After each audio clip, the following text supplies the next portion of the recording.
Olá pessoal, eu vejo muitas pessoas perguntando: Durval, a OAB existe ou não existe? Gente, eu vou explicar aqui que a OAB ela não existe e vou explicar e vou demonstrar aqui o porquê. E para isso eu vou falar sobre duas instituições, o STF e o Senado Federal. Nesse quadro aqui eu explico para vocês OAB, Senado Federal e STF. Eu chamo a tríade da inutilidade. Gente, no mundo todo, o Senado Federal e o STF são extremamente importantes, vírgula. No Brasil, não. E todos nós sabemos o porquê, e eu vou falar aqui, explicando sobre esse caso da OAB, eu vou falar sobre essas outras duas instituições, tá? Então, vamos lá.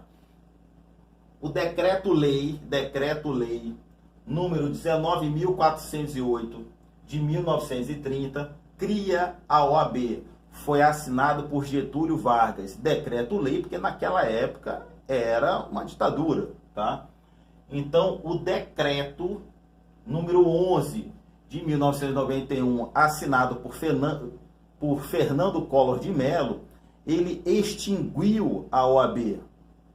E o decreto número 761, de 1993, de Itamar Franco, ele trouxe de volta a OAB.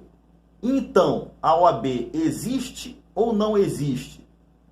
Vamos chegar lá. Existe um fenômeno da repristinação, é um fenômeno jurídico. Existe em alguns países do mundo, tá? No Brasil, o fenômeno da repristinação, ele só vale se ele for expresso, não vale tacitamente. O fenômeno da repristinação, ele está na Lei de Introdução às Normas do Direito Brasileiro, que é o Decreto-Lei de 1942, tá? Então, no fenômeno da repristinação, como eu falei para vocês, ele tem que ser expresso. Quando vocês forem ler o decreto de Itamar Franco, ele diz que o decreto número 11 de 1991, assinado por Fernando Collor de Mello, ele estava extinto e só fala sobre isso. Ele não fala expressamente que ele está trazendo de volta o decreto-lei número 19.408 que criou a OAB. Ele não está trazendo de volta. Então, como eu falei para vocês, o fenômeno jurídico chamado repristinação no Brasil ele existe em diversos países do mundo. No Brasil, ele não é aceito de forma tácita. Então tem que ser expressamente. E o decreto de Itamar Franco não colocou isso expressamente. Então a OAB não existe. Mas calma que tem coisa pior, né? Então tem a ADIM, Ação Direta de Inconstitucionalidade 3026 do ano de 2006. Ela estava tratando sobre a constitucionalidade do regime jurídico da aposentadoria dos funcionários da OAB. Os funcionários queriam ser estatutários, mas a OAB estava querendo que eles fossem seletistas, e eu vou explicar o porquê dessa parada, tá? E no meio do julgamento, o STF declarou que a OAB é uma instituição ímpar, de natureza exclusiva sui generis, tá? Sem personalidade jurídica. Ou seja, nem se você quiser processar a OAB, você consegue, não tem como, tá? Só que, quando o STF declarou a OAB uma instituição ímpar de natureza exclusiva sui generis, isso não existe no direito brasileiro. Eles criaram um monstro que não existe. Mas por que eles fizeram isso e os funcionários passaram a ser seletistas ao invés de estatutários?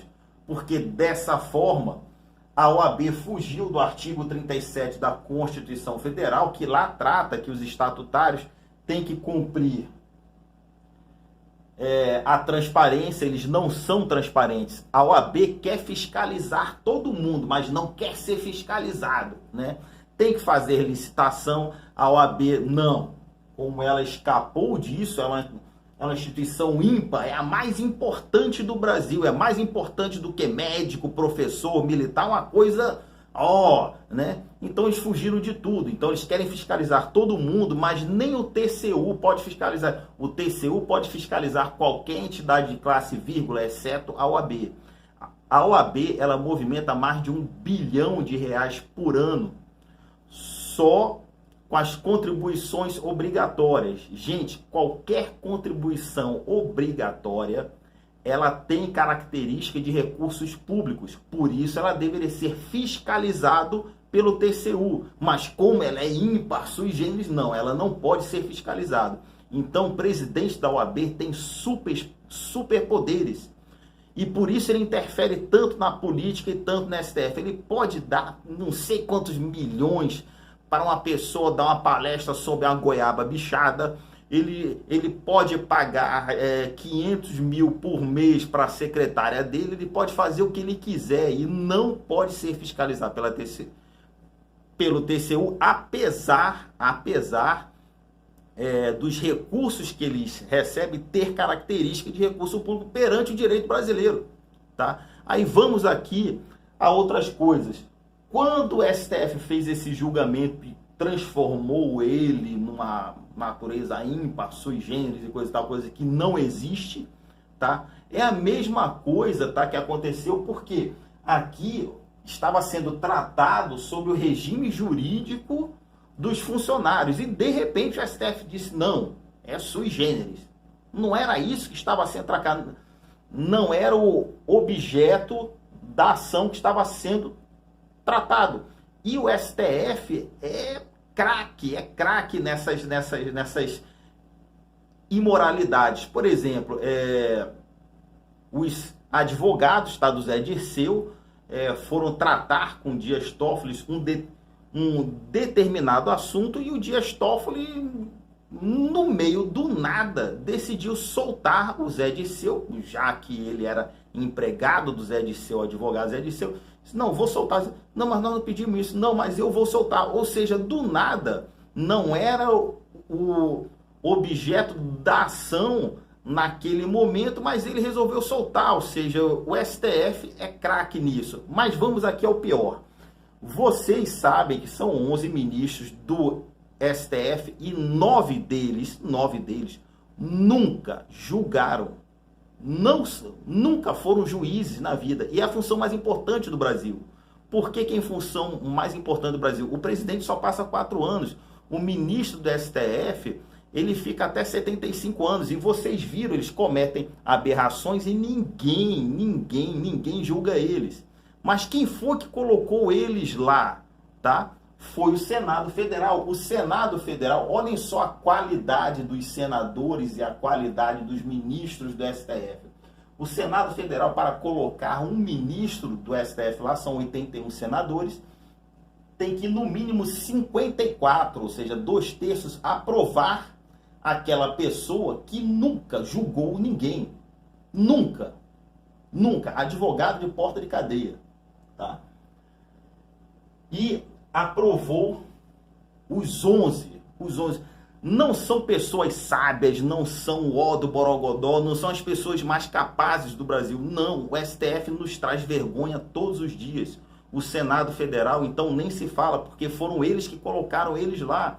E vocês veem na TV o tempo todo dizendo, repórteres falando, que se eu queria ter um foro privilegiado, porque o STF nunca puniu ninguém, nunca julgou ninguém, nunca acontece nada. Então eu acho que o brasileiro perdeu a noção do que está acontecendo no país. Isso é muito estranho.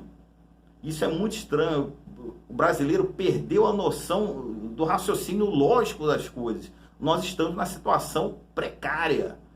Meu nome é Durval Ferreira, sou oficial de carreira do Exército Brasileiro e jornalista. Me sigam no Facebook em Durval Ferreira, tem um perfil auxiliar também, Durval Ferreira, e tem no YouTube também, Durval Ferreira. Me sigam lá, curtam os vídeos, compartilhem bastante, e muito obrigado a todos pela atenção. E conhecereis a verdade, e a verdade vos libertará.